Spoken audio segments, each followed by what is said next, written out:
দে। এসব কি বলছিস? আমি তোর ভাই, আমি তোকে বাচ্চা দিব মানে? হ্যাঁ, তুই আমার ভাই, তোর কাছ থেকে আমার বাচ্চা চাই, তুমি আমাকে বাচ্চা দে।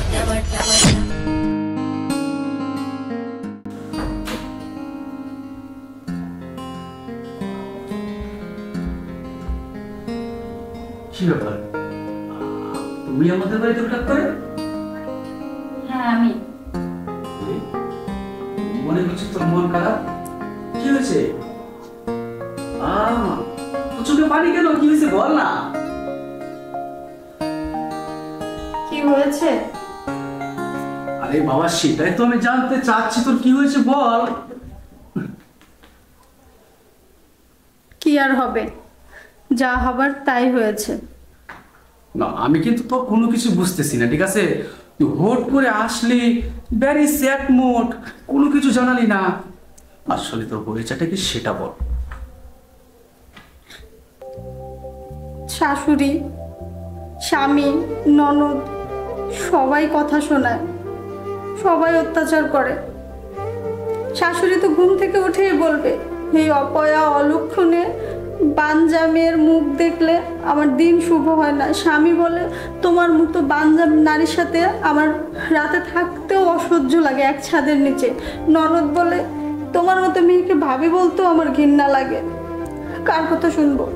আমার স্বামীও বলেছে যে আমি নাকি তাকে সন্তান দিতে পারি না। আচ্ছা, এটা কি আমার দোষ? সন্তান হচ্ছে না, আল্লাহ দিচ্ছে না, তাই হচ্ছে না। কিন্তু তাতে মন খারাপ করিস না, বাচ্চা আজ হচ্ছে না, দেখবি হয়তো কিছুদিন পর হয়ে যাবে, আল্লাহ তাআলা ঠিকই বাচ্চা দিবে। হবে না, কারণ সমস্যাটা আমার নয়, সমস্যাটা আমার স্বামীর। কিন্তু সে তো সেটা মানতেই চায় না, এমনকি তার মা বাবা বোন কেউ এই কথা মেনে নেয় না। সবাই আমাকেই দোষ দেয়, বলে আমি নাকি অলক্ষণে অপয়া বাঞ্জা। আচ্ছা, এখন তুই কেন এসেছিস আর তুই কি করতে চাচ্ছিস সেটা তো বল, তাই না? আব্বু বাড়িতে নেই। আমাকে ওই বাড়ি থেকে ওরা এক প্রকার বের করে দিয়েছে, আর বলেছে যেদিন আমি সন্তান দিতে পারবো সেদিন যেন ওই বাড়িতে ফিরে যাই, তার আগে যেন কোনোদিন ওই বাড়ির ছায়াও আমি না পারাই। ও, তার মানে এখন ওরা এটাই চাচ্ছে যে তুই সন্তান নিয়ে ওদের বাড়িতে প্রবেশ কর, তাই তো? কিন্তু ওরা এটা বুঝতেছে না কেন তুই বাইরে থেকে কোথায় সন্তান পাবি। হ্যাঁ, সবচাইতে বড় ভুল কি জানিস? সবচাইতে বড় ভুল হচ্ছে ওদের ফ্যামিলিতে তোকে বিয়ে দিয়ে। আব্বুকে আমি বারবার বলছি ওখানে ওকে বিয়ে দিও না, বিয়ে দিলে ওখানে সুখে থাকবে না, ওদের ফ্যামিলিটা একদম আমার কাছে মেন্টালি মনে হয়। আচ্ছা, যাই হোক। আচ্ছা, আর আমি তোকে কেন এসব কথা বলছি? তুই কি করতে পারবি? তুই তো আর কিছু করতে পারবি না। কেন পারবো না? অবশ্যই পারবো। তোকে এখন আমি ডক্টরের কাছে যাবো। আরে দে না, দে না, তুই আমাকে একটু সন্তান দে। আর যদি তা দিতে না পারিস তাহলে আমি প্রয়োজনে পতিতাল হয়ে যাব, তবু আমি সন্তান নিয়ে আমি আমার স্বামীর বাড়িতে ফিরতে চাই, তবু আমার সন্তান চাই। শোনা, তুই পাগলামি করিস না প্লিজ। তুই আঁচলটা তুলবি না? তুই কেন বুঝতেছিস না? আমি তো চাচাতো ভাই ঠিকই, কিন্তু আমি তোর সঙ্গে পাপ কাজটা করতে পারবো না। তুই আমাকে এটার জন্য বাধ্য করিস না। কেন পারবি না? তাহলে কি আমার সংসার করা হবে না কোনোদিন? তুই চাস না আমার সংসারটা টিকে থাকুক? হ্যাঁ, আমার সংসার টিকুক, আমি স্বামীর সাথে থাকি, শ্বশুর বাড়িতে থাকি। কেন আমার কপালে কি স্বামীর সংসার নেই? বল না। হ্যাঁ আছে, কেন থাকবে না? কিন্তু তুই একটাবার ভেবে দে, তুই যেটা বলতেছিস সেটা সেটা কোনোভাবে সম্ভব না, কারণ তোকে আমি সে ছোট্ট কাল থেকে বোনের চোখে দেখে এসেছি। বোন? যদি বোনই মনে করে থাকিস তাহলে আমি যেটা বলছি সেটা তুই কর প্লিজ। তুই আমাকে এমন একটা পরীক্ষা দিলি, আমি যে এখন কি করবো আমি নিজেও জানি না। কিন্তু আমি তো সংসার টিকানোর জন্য চাইছে তাই করতে পারি। যদি তাতে আমার অনেক বড় পাপ হয়, সে পাপ কাজটা আজকে আমি তোর সঙ্গে জানি না পৃথিবীর বুকে আজ পর্যন্ত এমন ঘটনা ঘটে গিয়েছে কিনা, কিন্তু আজকে আমি তোর সংসার বাঁচাতে এই কাজটা করতেছি। জানি না ক্ষমা কোনোদিন পাবো কিনা।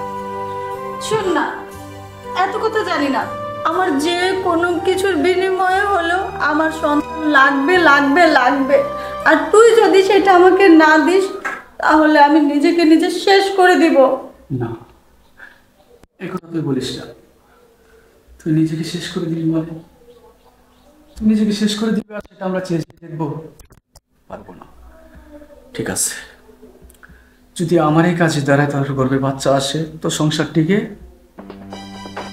তাহলে আমি সেটাই করবো। চল।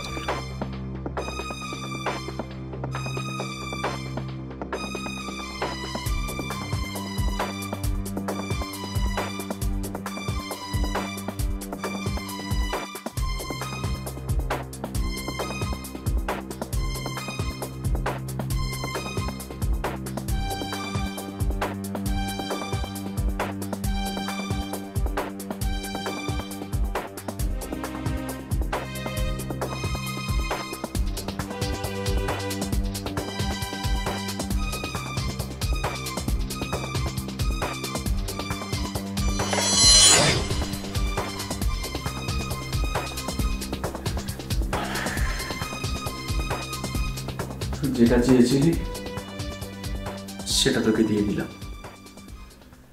জানি না সেটা ফলাফল কি আসবে। কিন্তু তুই আজ আমার অনেক বড় উপকার করলি।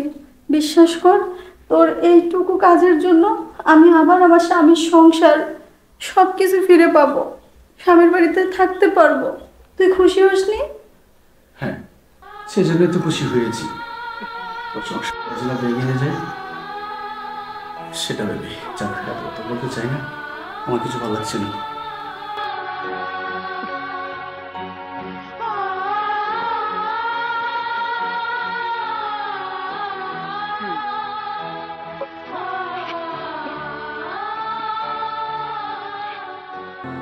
ও বোধহয় আমার উপর রাগ করেছে। যাই হোক, আমার সংসারটা ফিরে পাবো।